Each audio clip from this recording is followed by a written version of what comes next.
ನೀವು ಯಾರು ಮಾತನಾಡಬಾರದು ಅಂತ ಹೈಕಮಾಂಡ್ ಹೇಳಿದೆ. ಹೈಕಮಾಂಡ್ ಏನು ತೀರ್ಮಾನ ಮಾಡುತ್ತೆ ಅದಕ್ಕೆಲ್ಲ ನಾವೆಲ್ಲ ಬದ್ಧರಾಗಿದ್ದೀವಿ ಅಂತ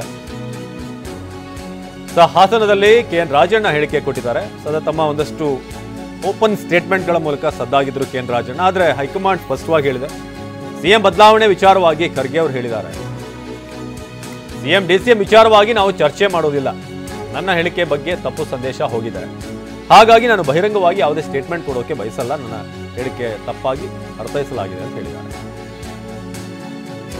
ನಾನು ಆಗಲೇ ಹೇಳಿದ್ದಲ್ಲ, ರಾಜಕೀಯವಾಗಿ ಸಿಎಂದು DCMದು KPCC ಅಧ್ಯಕ್ಷರದು ಅದ್ರ ಬಗ್ಗೆ ನಾವೇನು ಮಾತಾಡೋಗಿಲ್ಲ. AICC ಇಂದ ಯಾರು ಏನು ಇದ್ರ ಬಗ್ಗೆ ಮಾತಾಡಬಾರ್ದು ಅಂತ ಹೇಳಿದರೆ ಈಗ ಹಾಕ್ಬಿಟ್ಟಿದ್ದಾರೆ ಅಂತ ಅನ್ಕೊಳ್ಳಿ. ಕಾಂಗ್ರೆಸ್ ಇರ್ಬೋದು, ಜನತಾ ಇದು ಎಂಥದ್ದು BJP ಇರ್ಬೋದು, ಎಲ್ಲ ಸ್ಟ್ರಾಂಗ್ ಹೈಕಮಾಂಡ್ಗಳಿದ್ದಾವೆ. ಈಗೆಲ್ಲ ಹೈಕಮಾಂಡ್ ಬಿಟ್ಟು ಯಾರು ಹೇಳಕ್ಕೆ ಹೋಗ್ತಾರೆ?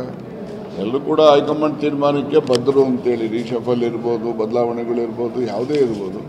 ಕಾಂಗ್ರೆಸ್ ಪಕ್ಷ ಮತ್ತು ಸರ್ಕಾರ, ಕಾಂಗ್ರೆಸ್ ಪಕ್ಷದ ಕೇಂದ್ರದಲ್ಲಿರ್ತಕ್ಕಂಥ ಹೈಕಮಾಂಡ್ ಮಾರ್ಗಸೂಚಿಯಂತೆ ಅವರು ಕೆಲಸ ಮಾಡಬೇಕು.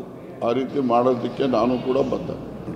ರಾಜಕೀಯ ಅಂತಕ್ಕಂಥದ್ದು ನಿಂತ ನೀರಲ್ಲ, ಅದು ಹರಿತಕ್ಕಂಥ ನೀರು, ಚಲನಶಕ್ತಿ ಇರ್ತಕ್ಕಂಥದ್ದು ರಾಜಕಾರಣ. ಅದರಿಂದ ಯಾರು ಏನಾಗ್ತಾರೆ ಏನಾಗೋದಿಲ್ಲ ಅಂತಕ್ಕಂಥದ್ದನ್ನು ಊಹೆ ಮಾಡಲಿಕ್ಕೆ ಜ್ಯೋತಿಷ್ಯ ಶಾಸ್ತ್ರ ಹೇಳಲಿಕ್ಕೆ ಸಾಧ್ಯ ಇಲ್ಲ.